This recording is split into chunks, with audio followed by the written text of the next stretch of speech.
Você abriu sua conta de luz esse mês? Se abriu, provavelmente sentiu o que a maioria dos brasileiros sente. Aquela fisgada no estômago quando vê o valor. Bandeira vermelha, encargos, taxas que você nem sabe o que são. E todo mês a mesma história. A conta sobe, o salário não acompanha. Mas e se eu te dissesse que existe uma tecnologia que já está zerando a conta de luz de famílias inteiras em outros países? Não estou falando de painel solar comum.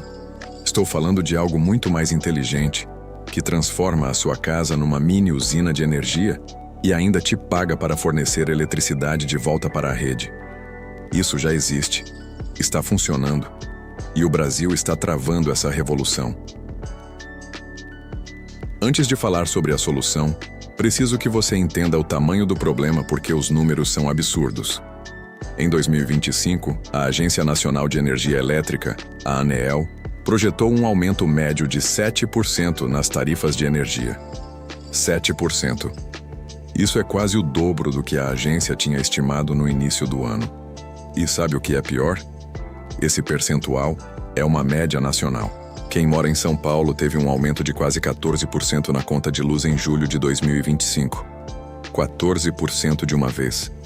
E no Rio de Janeiro, a tarifa já chegou a R$ 1,47 por quilowatt-hora, a mais cara do Brasil.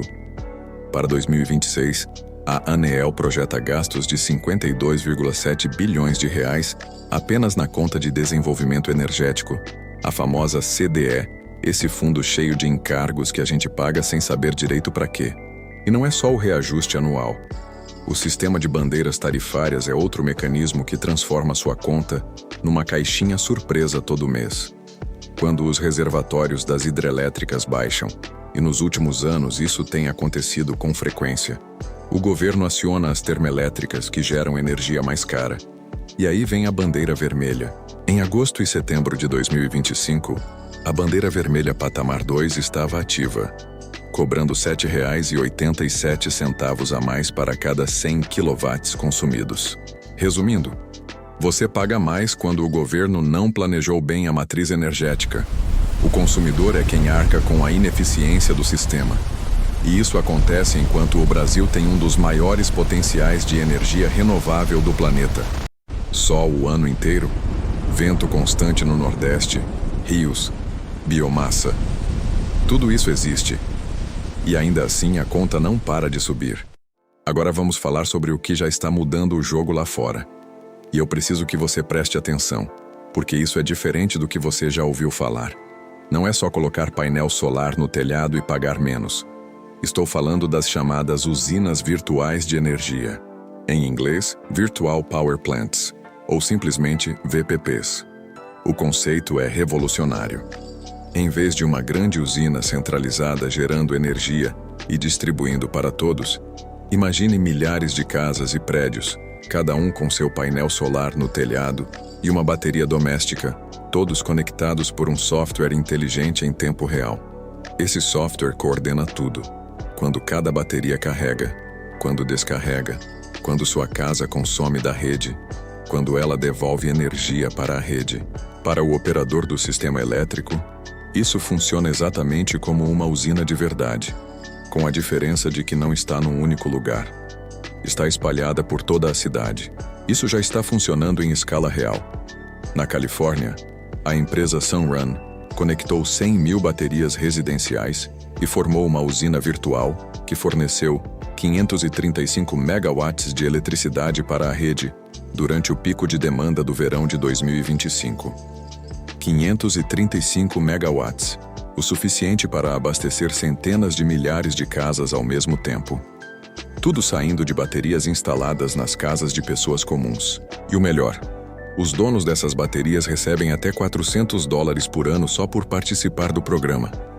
A casa deles gera energia, vende para a rede nos momentos de pico e eles recebem por isso. A conta de luz não só some, ela se transforma em renda. Na Alemanha, a empresa Next Kraftwerk conectou mais de 13.000 unidades de geração, entre painéis solares, eólicas, baterias e cargas industriais, numa plataforma digital única que responde à demanda da rede alemã em tempo real.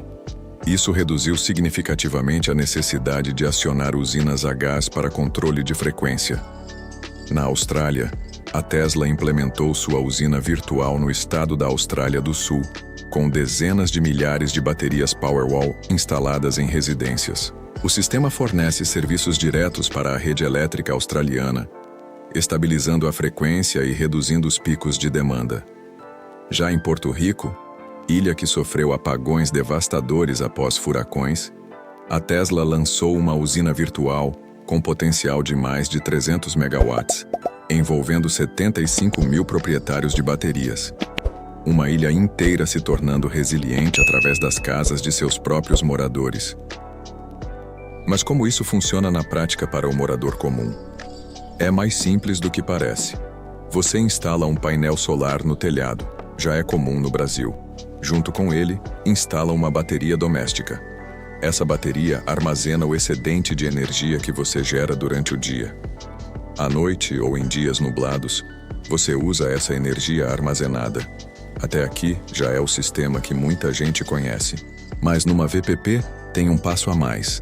Quando a rede está sobrecarregada, geralmente nos horários de pico, fim de tarde e início de noite, o software do operador acessa sua bateria remotamente e usa parte da energia armazenada para estabilizar a rede. Em troca, você recebe uma compensação financeira. Sua casa vira literalmente uma peça de uma usina coletiva.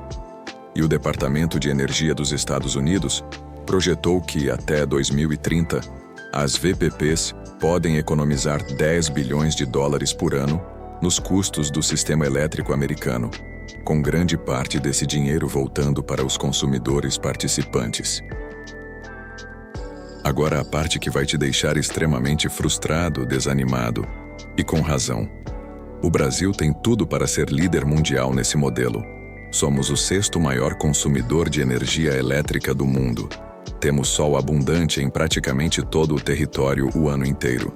Já temos mais de 4 milhões de instalações de energia solar distribuída no país. E o mercado livre de energia está em expansão, com previsão de abertura total até dezembro de 2027, pela Lei 15.235 de 2025. Alguns projetos piloto de VPPs já estão sendo realizados por empresas como AES Brasil, CPFL, Neoenergia, Comerc e a própria Eletrobras. Isso é real e precisa ser reconhecido, mas o abismo entre o piloto e o uso em larga escala ainda é enorme. O principal problema é a regulamentação, ou a falta dela. Para que uma VPP funcione em escala, é preciso que o sistema permita que pequenos geradores distribuídos, como a sua casa, participem ativamente do mercado de energia, vendendo e comprando em tempo real. No Brasil, o marco regulatório para isso ainda está sendo construído. A ANEEL e o Operador Nacional do Sistema, o ONS, ainda não definiram de forma clara as regras para que agregadores, as empresas que conectam as casas em VPPs, possam operar comercialmente no mercado atacadista de energia. Em outros países, isso levou anos de disputa política e pressão da iniciativa privada para avançar. Aqui, ainda estamos no começo desse debate. E enquanto o debate não termina, a tecnologia espera, e a sua conta de luz continua subindo. Existe um paradoxo absurdo no sistema energético brasileiro. Em muitos momentos, o país gera mais energia renovável do que consegue absorver. Vento e sol produzem energia que a rede não tem como usar. E essa energia simplesmente é desperdiçada, cortada do sistema. Ao mesmo tempo, quando a demanda sobe, o governo liga as termoelétricas, que queimam combustível fóssil e geram energia cara. E aí vem a bandeira vermelha na sua conta. As VPPs resolveriam exatamente esse problema. Armazenariam o excedente renovável nas baterias distribuídas pelas casas e liberariam essa energia nos momentos de pico. Menos termoelétrica, menos emissão, menos bandeira vermelha, menor conta de luz. A solução existe. A tecnologia existe. O que falta é vontade regulatória e pressão da sociedade. Para a classe média, a conta de luz consome 32% da renda. Para as famílias de baixa renda, é ainda mais pesado. Agora sabemos que já há uma forma moderna de se pagar menos pela energia consumida e ainda lucrar. Para a classe média brasileira, esse percentual tem crescido a cada ano. Para famílias de baixa renda, então, é ainda mais pesado, porque a energia elétrica é uma das poucas contas que você não consegue cortar. Você pode comer menos fora, trocar o carro, cancelar a assinatura do streaming. Mas a geladeira tem que funcionar. O ventilador tem que rodar. A luz das crianças estudando tem que acender. Então, quando uma tecnologia surge com a capacidade de eliminar ou reduzir drasticamente essa conta, isso não é novidade de tecnologia, é questão de qualidade de vida. E o futuro, para quem está atento, já está chegando. Com a abertura do Mercado Livre prevista para 2027, o consumidor residencial brasileiro vai ter, pela primeira vez, a possibilidade real de escolher de quem compra energia e a quem vende o excedente que gera. Isso muda tudo. Quem tiver painel solar e bateria em casa vai estar numa posição completamente diferente de quem não tiver. Não estou dizendo que todo mundo precisa correr e instalar painel solar amanhã. Estou dizendo que vale muito a pena entender esse mercado, acompanhar as mudanças regulatórias e se posicionar para aproveitar as oportunidades que vão surgir. O Brasil está atrasado em relação ao mundo, mas o movimento está acontecendo. E quem entende o que está vindo sai na frente. Então vamos recapitular o que vimos hoje. A conta de luz no Brasil subiu 7% em 2025, com reajuste de quase 14% em São Paulo. A tarifa no Rio de Janeiro chegou a R$ 1,47 por quilowatt-hora, a mais cara do país. E para 2026, a projeção de gastos com encargos setoriais já passa de 52 bilhões de reais. Enquanto isso, nos Estados Unidos, 100 mil baterias domésticas já formam uma usina virtual que gerou 535 megawatts de energia limpa num único dia.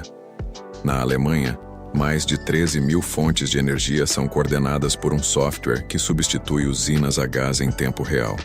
Na Austrália, moradores comuns ganham dinheiro vendendo energia de volta para a rede. No Brasil, a tecnologia existe, os projetos piloto estão surgindo, mas a regulamentação ainda não acompanhou o ritmo. Quanto você paga de conta de luz? E é exatamente por isso que esse conteúdo importa. Enquanto você não souber o que existe lá fora, você não vai cobrar que esse modelo chegue aqui. Então me conta nos comentários. Quanto você paga de conta de luz por mês? E se você pudesse transformar a sua casa numa mini usina de energia, você toparia? Essa pergunta parece simples, mas a resposta vai dizer muito sobre o futuro energético do Brasil. Deixa o like se esse vídeo abriu sua cabeça para algo que você não sabia. Compartilha com alguém que reclama da conta de luz todo mês, que provavelmente é a maioria das pessoas que você conhece. E se inscreve no canal, porque no próximo vídeo a gente vai falar sobre outra tecnologia que existe lá fora e que o Brasil ainda não abraçou, e que pode afetar diretamente o emprego de milhões de brasileiros. Até lá!